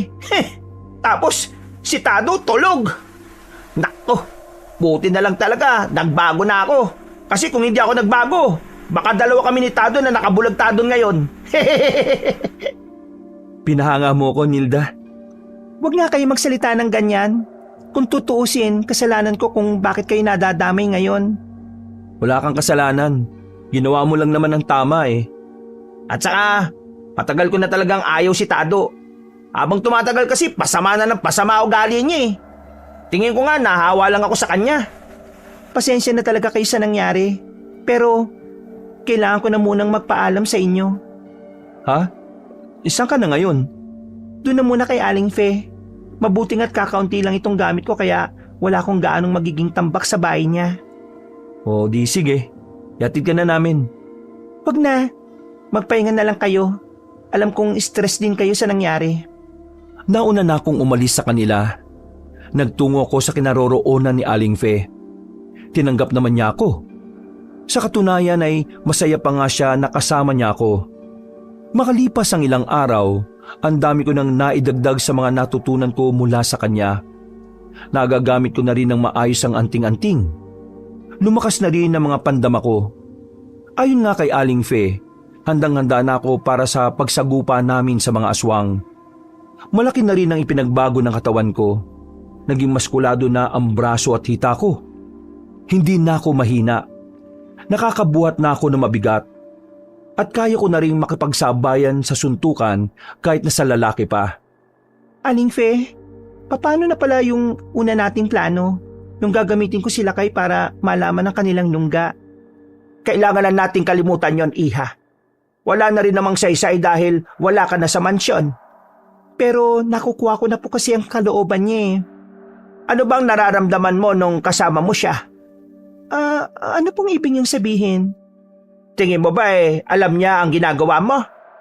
Hindi ko naman po nararamdaman yon. Kung sakaling magkita kayo ulit, subukan mong pakagatin siya sa pain. Kailangan nating malaman kung nasaan ang lungga nila at kung sino ang pinuno nila. Tumango na lamang ako, Kabanong. Maya-maya lang din ay naghanda na rin kami ni Aling Fe. Nung gabing yung kasi, pupuntahan namin ang isa sa mga lugar kung saan madalas na napapadaan ang mga aswang. Nakatanggap kasi kami ng timbre mula sa mga kakilala ni Aling Fe na ilang beses nang namamataan ng aswang sa gubat na malapit sa maisan. Kaya nung gabing yon, hinanda ko na rin ang sarili ko. Aminadong kinakabahan ako. Pero kapag naaalala ko na baka hawak nila ang nanay ko, mas lalo akong nagkakaroon ng lakas ng loob para sumabak sa laban. Naalala ko noon, yung mama mo. Mag-isa lang talaga siyang umaalis sa mga ganitong oras. Babalik siya, dala na niya ang ulo ng mga aswang na pinatay niya. Nakasako. Tapos siya, wala man lang kasugat-sugat. Ganun siya kabangis? Ganon siya kabangis. Napapaisip tuloy ako. Kung ganun pala siya kabangis, bakit siya nawala? Isa lang ang nakikita kong dahilan, Iha. Baka nung araw na yon, biglang hindi gumana ang anting-anting. May nangyayaring ganon? Oo. Napag-usapan kasi namin noon na may mga aswang na may kakayahang patayin ang diwa ng anting-anting. May ginagawa silang ritual para mangyari yon. Kaya ikaw, hanggat maaari, huwag ka na munang gagamit ng anting-anting hanggat hindi mo pa nakakaharap ang pinuno nila. Sa pinunong aswang mo lang yan gagamitin. Tumango na lang ako sa kanyang sinabi. Makalipas ang halos kalahating oras na paglalakad sa kagubatan, nakaramdam rin ako ng kakaiba sa paligid. Uminit na rin ang nasa bewang ko. Isang indikasyon na nasa paligid na nga namin ang mga aswang. Nagtago na muna kami. Hinintay namin na dumaan ang mga aswang. Nang makita na namin ang mga yon, ay sinimulan na namin ang pananambang sa kanila. Mga kasama! Lusob! Nang unang lumabas si Aling Fe, nababahala ako para sa kanya noong mga oras na yon. Matanda na kasi siya at alam ko na naman na meron na rin siyang mga iniinda sa katawan. Pero nabigla ako sa pinapakita niya. Hindi hadlang ang edad sa kanya. Talagang kitang-kita ang kahusayan niya. Iba talaga kapag marami ng karanasan. Dahil doon ay napanatag na akong walang mangyayaring masama sa kanya. Kaya sinimulan ko na ang pakikipaglaban. Humanda kayo ngayon! Hinawakan ko ang anting-anting. Naramdaman ko ang nag-uumapaw na enerhiya mula sa aking kamao. Sinuntok ko kagad ang isang aswang. Narinig ko pang tumunog ang panga niya. Pagbulagta niya ay meron namang lumapit kagad sa akin. Malaki ang katawan ng aswang na yon pero hindi to naging problema para sa akin. Sinuntok ko rin siya sa sikmura. Napaatras ang aswang. Muli siyang lumusot para kalmutin ako ng ilang ulit. Tinamaan ako sa balikat pero daplis lang. Akala ng aswang ay matatalo na niya ako dahil narinig kong tumatawa pa siya. Pero ang hindi niya alam, mas lalo lang akong ginanahan. Tanggapin mo to! Isang malakas na suntok ang pinakawalan ko, Kabanong. Tinamaan sa tagiliran ang maskuladong aswang. Hindi na ako nagsayang ng oras. Binali ko ang lieg niya. Pagtingin ko naman sa kabilang banda, nakita ko naman si Aling Fe na napapalibutan na ng 3 aswang. Mabilis akong tumakbo at tumalon na mataas. Pagbagsak ko ay siniko ko ang isa sa bumbunan. Ang isa naman ay sinipa ko sa muka. Ang galing mo! Nagagamit mo na ang lahat ng napag-aralan natin. Wala ka talagang pinagkaiba sa iyong ina. Mamaya niyo na po ako purihin. Ang dami pa ng kalaban natin, oh. Hindi nagtagal, napansin na lang namin na nag-atrasa na ang mga aswang. Sinubukan namin silang habulin, pero nabigo kami. Ang bibilis nila kaya hinayaan na lang namin silang makaalis. Kumusta ang lahat? Sugatan ng iba nating kasama pero ang mahalaga, walang nasawi sa atin. Sa ngayon, ito na muna. Hindi na natin sila hahabulin. Ang mahalaga, maiparting natin ang mensahe sa mga aswang na ang mga Amazon ay muling nabuhay para tugisin sila. Siguradong matataranta na ang mga aswang dahil sa pagpaparamdam natin. Nagsigawan pa ang mga kababaihan dahil sa tuwa. Baka sa mga tinig nila ang pagdiriwang at determinasyon. Matapos ang labanan namin, umuwi na lang ulit kami sa baryo para magamot ang mga sugat ng mga kasama namin. Habang abala ako sa ginagawa ko, biglang dumating naman si Atong. Natataranta at hindi parang hindi niya alam ang gagawin niya. Sige na, Nilda. Sumama ka na muna sa kanya. Kami nang bahalang gumamot sa mga kasama natin. Sigurado po ba kayo? Oo, kayang-kaya na namin ito. Pero mag-iingat ka sana. Hinila ko si Atong palabas ng bakuran namin. At nang nasa harapan na kami ng motorsiklo niya, ay saka pa lang siya tuluyang kumalma. Kaya ako nandito para ipaalam sa iyo na pinahihirapan nila si Romeo. Pinagbubuntungan nila si Romeo kasi ang sabi ni Don Edwin, binigay ka na raw niya kay Lakay. Ibig ko sabihin, parang binili ka na raw. Kaya sila galit kay Romeo kasi nilalandi ka niya. Si Lakay naman nasa mansyon din, binubugbog nila si Romeo. Kailangan ka niya, Nilda. Hindi ko kayang iligtas si Romeo eh, wala akong magawa. Mga siraulo talaga ang mga yun, ah. Kahit nakagagaling ko pa lamang sa labanan, agad na rin kaming bumiyahe papunta sa mansyon. Dala-dala ko pa rin ang anting-anting dahil kailangan ko yon sa lahat ng oras. Pagdating namin ng mansyon ay ayaw pa kaming papasukin ng 2 gwardya. Tinutukan pa nila kami ng baril. Pero dahil sa taglay na kapangyarihan ng anting-anting, naagaw ko ang baril nila at naitapon sa labas. Binigyan ko sila ng siko sa batok para makatulog sila. Walang ya, kakaiba ka talaga. Idol na yata kita, Nildi. Pagpunta namin sa malawak na bakuran ni Don Edwin, nakita namin si Romeo na nasa lapag na. Pinipilit niyang makabangon. At sa lagay ni Romeo, parang wala na silang balak pang buhayin yon. Oh, bumalik ka pa talaga. Bakit? Naawa ka rito sa kalandian mo? Huwag niyong idamay si Romeo. Ako lang naman ang pumilit sa kanya na lumapit sa kanya. Wala siya kinalaman dito. Nilda, hindi mo alam kung gaano kasakit sa akin na malaman na may relasyon kayo nitong si Romeo. Kaya pala ibang tinginan yung dalawa nung nasa sasakyan tayo, ah. Ang sakit-sakit, Nilda! Ang sakit! Alam kong iniinsulto lang ako ni Lakay kaya hindi ko sineryoso ang sinabi niya. Kaya naman hindi ako nagpakita ng kahit na anong takot sa kanila. Lakay, sinabi ko naman sa'yo na handa akong sumama sa'yo, di ba? Kaya bakit kailangan mo pa itong gawin? Eh yun naman pala eh. Bakit kailangan mo pang lumandi? Hindi ko naman siya nilalandi eh. Si Don Edwin lang naman ang nag-iisip noon. Kasi ang gusto niyang si Don Edwin ang kinina ko. Hindi mo ba alam na interesado yan sa akin? Ha? Manahimik ang babae ka!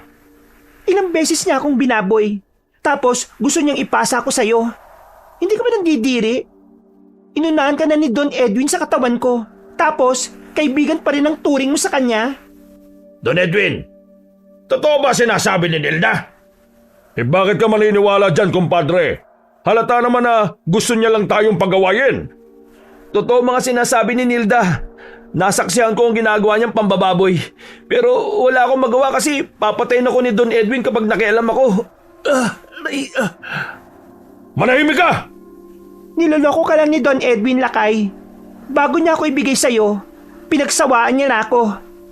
Kumpadre, alam mo naman na ayaw kong tinatarantado ako, di ba? Bakit ka ba kasi naniniwala sa babaeng yan? Lakay, hindi totoo sinasabi ng babaeng yan.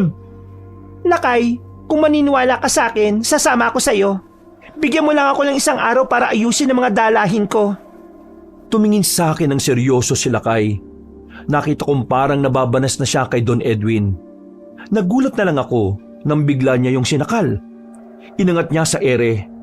Alam kong isa siyang aswang, pero yung nararamdaman kong presensya sa kanya, kakaiba. Sobrang bigat. Sobrang lakas. Lakay, sandali lang! Huwag mo naman gawin niya sa tatay ko! Hindi ako tanga, Don Edwin. Nababasa ko sa mga mata mo na hindi ka nagsasabi ng totoo. Bitiwan mo ako!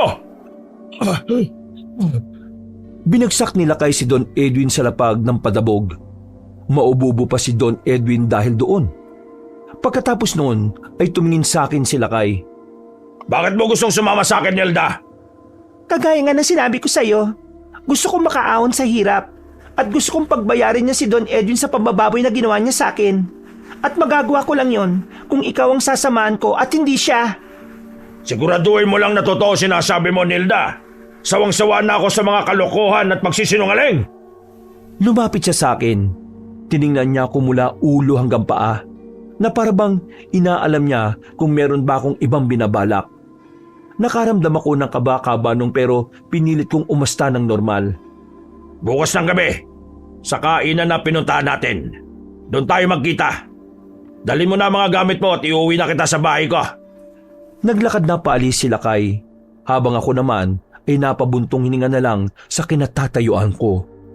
Tiningnan kong muli ang mag-ama, nanlilisik ang mga mata nila, na parabang handa silang makapatay ng tao sa mga oras na yon. Hinawakan ko na lang si Romeo at tinulungan makabangon. Napapabuntong hininga na lang ako. Nakaramdam ako ng awa sa kanya.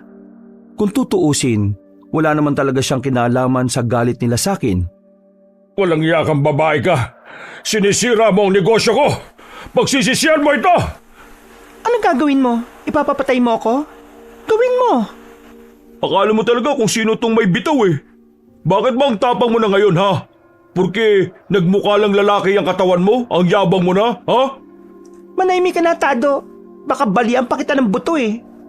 Sa sinabi kong yun ay napatago na lang siya sa likuran ng kanyang ama. Habang kami naman, tinulungan na lang namin ni Atong si Romeo. Hoy, Atong! Ano? Sa kanila ka ba kakampi? Balimbing ka rin eh, no?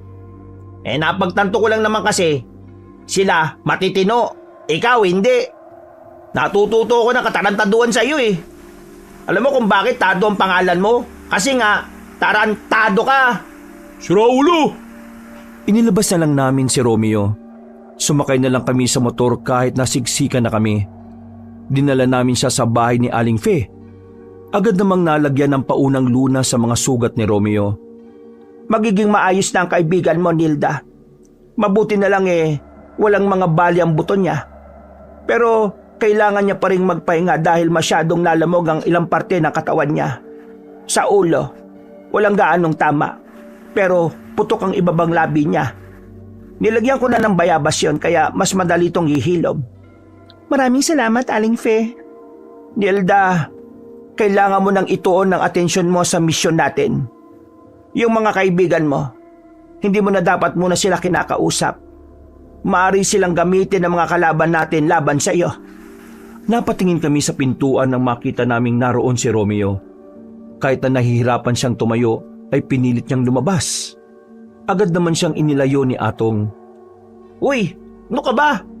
Sabing magpahinga ka eh. Tumayo ka ba talaga ha? Nilda, may kailangan ka malaman. Malamang ano? Ang pinuno ng mga aswang, si Lakay. Sigurado ka ba sa sinasabi mo? Paano mo naman nalaman yan? Narinig ko siyang may kinakausap sa cellphone niya. Nabanggit niya mismo na siya ang pinuno ng mga aswang. Galit na galit siya kasi yung mga kasama raw niya, dinali ng mga Amazona. Kayo yun, hindi ba? At ang pagkakarinig ko pa, Abu Lakay ang pangalan niya. Hindi tayo pwedeng magpadalos-dalos sa pagbibigay ng husga. Aling Fe, mabigat din kasi ang pakiramdam ko sa kanya. Ang lakas ng presensya na nararamdaman ko kapag kasama ko siya. Tingin ko, siya talaga ang pinuno ng mga aswang. Siya ang pinuno ng mga aswang na matagal nyo na ring hinahanap. Kung siya ang pinuno ng mga aswang, ibig sabihin lang nito, siya ang pinakamabangis sa lahat.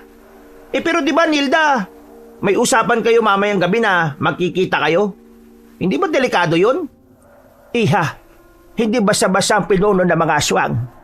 Hindi mo yung basta-basta maloloko. Naintindihan ko, Aling Fe. Pero kailangan ko pa rin subukan. Balak na niya akong dalhin sa bahay niya. Inala ko, sakutan na nila yon. Kaya hindi ko pwedeng palagpasin ang pagkakataon na ito. Dahil kung talagang buhay pa ang nanay ko at nasa kanila, kailangan kong sumugal. Napabuntong hininga na lang si Aling Fe. Pero sa bandang huli ay nakuha ko rin ang kanyang pagpayag. Kaya naman sa buong maghapon na yon ay wala kaming ibang ginawa kundi ang maghanda. Kinausap na ni Aling Fe ang lahat ng kababaihan na kasapi sa samahan. Kargado na ang lahat ng kanya-kanyang sandata. Nakagawa na rin kami ng matinding plano na inaasahan naming magiging epektibo. Mga bandang 7:00, hinanda ko ang sarili ko para makipagkita kay Abu Lakay, o mas kilala sa pangalang Lakay. Nung mga sandaling yon, aminado kong kumakabog ang dibdib ko, Kabanong. Unang beses ko ring gagawin yon. Pero dinadasal ko lang na sana'y maging matagumpay ang planong yon dahil kung hindi, magiging katapusan ko na. Pati na rin ng mga kasama namin. Kaya ko ito. Kayang-kaya ko ito. Tiwala lang. Naglakad na ako palapit sa isang hindi mataong restaurant na nasa harapan ko. Ang lugar na yon ay napapalibutan ng mga puno. Sa gilid naman ay kalsada na agad. Bago ako dumiretso, tumingin na muna ako sa paligid. Alam kong nakakalat na ang mga Amazona. Nauna kasi silang dumating kesa sa akin. Nang idako ko na ang tingin ko sa kainan, ay natanaw ko na kagad si Lakay. Nilapitan ko siya at lumapad naman ang kanyang ngiti. Talagang desidido ka nang iwan ng buhay na mahirap, Iha, ha? Nagbago na ba ang tingin mo sa akin kasi gusto kong umahon sa hirap? Hindi naman nabago sa akin ang ganyan. Pero para sagutin ko ang tanong mo, hindi naman nagbabago ang tingin ko sa babaeng nagugustuhan ko. Halika, pumasok na tayo sa loob. Pumesto kami sa lamesang malapit lang din sa bungad. Walang ibang naroon, tanging kami lang. Ako lang ang nag-iisang tao dahil alam kong lahat ng mga nakikita ko ay puro mga aswang. Ngayong gabi, ipakikilala na kita sa pamilya ko. Dadali mo ako sa bahay mo? Sa lugar mo? Oo, dadaling kita ron. Pero ito lang ang gusto kong sabihin sa'yo. Sa oras na madala kita ron, ibig sabihin nun, wala nang atrasan. Doon ka na titira. Doon ka na rin tatanda at mamamatay. Pero huwag ka mag-alala. Sinisiguro ko naman sa'yo na magiging maganda ang buhay mo ron. Handa na ako sa buhay na papasukin ko. Basta siguraduhin mo lang talaga na hindi na ako maghihirap, ha? Alam mo kung anong nagustuhan ko sa'yo? Masyado kang prangka at totoo. Gusto ko yan sa isang babae. Ikaw, anong nagustuhan mo sa akin? Mayamang ka, yun lang. Ha! Kagaya niyan. Prangka ka. Ha! I love it! Magsasalita na sana ako nang mapalingon kaming dalawa sa labas. Nakita naming may isang van na pumarada doon. Lumabas mula roon ng magamang Don Edwin at Tado. Nagulat na lang ako nang makitang may mga dalang baril ang mga yon. Lakay! Kung iiwan mo rin naman ang negosyo ko sa ere, mas maigi nang mamatay ka na lang. At ikaw rin babae ka! Isasama na kita sa impyerno! Napagapang na lang ako sa sahig nang pinaulanan na kami ng bala. Habang ang ibang staff doon ay nakita ko na lang na nagpalit na ng anyo. Gumapang din ang mga iyong palabas ng resto at tinarap sila Don Edwin. Nang suyurin ko naman ng tingin si Lakay, nakita ko siyang pumasok sa kusina. Sinundan ko siya. Pumasok siya sa isang silid doon. Pagtingin ko sa loob ng silid, wala na siya. Nagtaka ko kasi wala namang ibang malalabasan doon. Napatingin naman ako sa carpet na parang magulo ng pagkakalatag. Nang alisin ko yon, nakita kong isang lagusang pababa. May tama si Lakay. Kakayanin ko siyang labanan kaagad. Pero kailangan ko munang ipaalam kina Aling Fen tungkol dito. Binalik ko ang carpet at dali-dali akong lumabas ng kusina. Pero nagulat ako nang bigla kong makasalubong si Don Edwin. Hawak-hawak ang mahabang baril na nakatutok sa akin. Ha?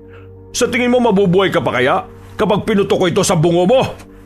Hindi ko alam kung bakit parang hindi naman ako kinakabahan noon, Kabanong. Kahit alam kong pwedeng tumago sa ulo ko ang balang manggagaling sa kanya, nanatili akong kalmado. Babae lang ang kalaban mo pero kailangan mo pang gumamit ng baril? Hindi ka pa nahihiya sa sarili mo? Anong pinagsasasabi mo? Gusto mong iputok ko na talaga to sa mukha mo? Bakit hindi mo nalang gawin? Bakit kailangan mo pang sabihin? Takot ka rin kasi. Huwag mo akong subukan! Kinalibit ni Don Edwin ang gatilyo, pero agad namang naging aktibo ang suot kong anting-anting. Sa halip na tamaan niya ako ay lumihis ang bala. Nagtaka siya, nanlaki ang mga mata. Kaya ang ginawa niya, pinaputukan niya ako ulit. Ilang beses, halos niratrat na niya ako pero hindi siya makatama kahit malapitan.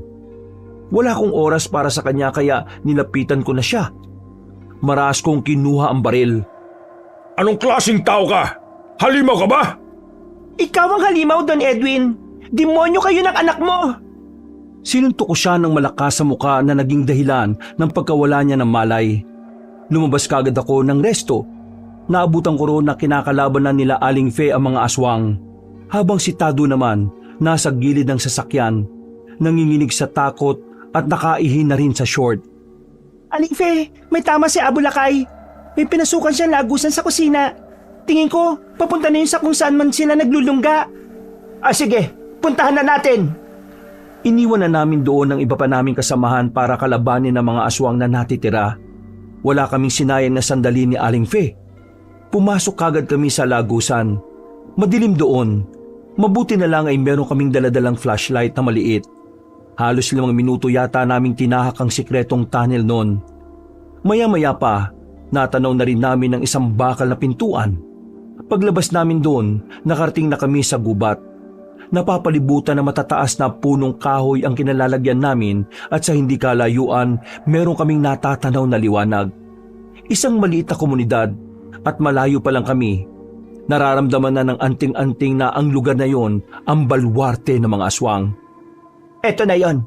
Sa wakas, balikan natin ang mga kasama natin at sabay-sabay tayong pupunta sa kanilang baryo. Pagbalik namin sa mga kasama namin ay sakto namang ubos na ang kinakalaban nilang aswang. Inabutan pa namin si Tado na hindi na makagalaw sa kinauupuan niya. Pero wala na akong pakialam sa kanya at sa ama niya. Sama-sama kaming pumunta sa baryo ng mga aswang, ngunit parang inaasahan nilang darating kami doon. Dahil nasa bungad na kagad ang ibang aswang.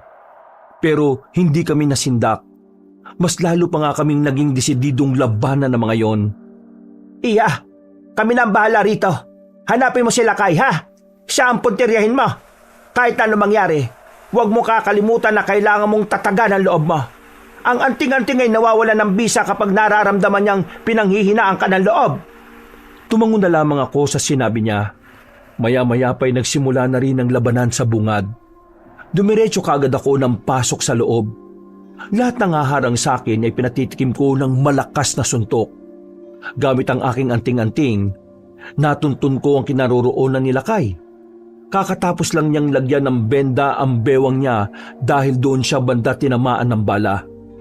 Nagulat siya nang makita ko roon. Nagtataka siguro siya kung papaano ko nalaman ang lugar na kanyang nililihim. Sandali! Paano ka nakasunod dito? Kanya ka pa talaga kadesperado na yumaman, kaya kahit itong liblib na baryo namin ay narating mo? Kaya ako narito, kasi aswang ka. Alam mo nang aswang ako.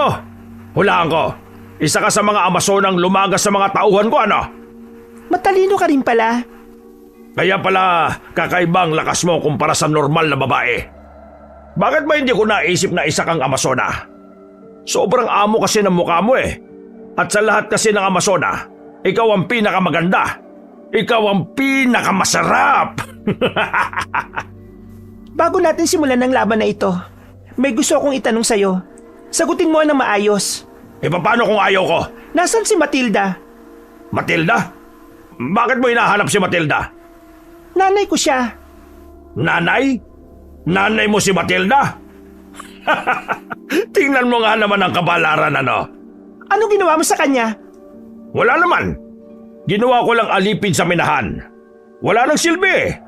Wala na yung anting-anting niya kaya hindi naman siya naging banta sa buhay ko. Kung papaslangin ko naman, sayang. Di gawin ko na lang alipin, total malakas naman siya. Walang yaka!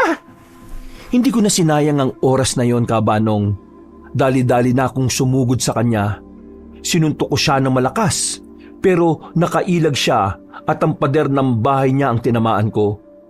Naglaglagan na mga agiw dahil sa lakas ng pagkakasuntok ko.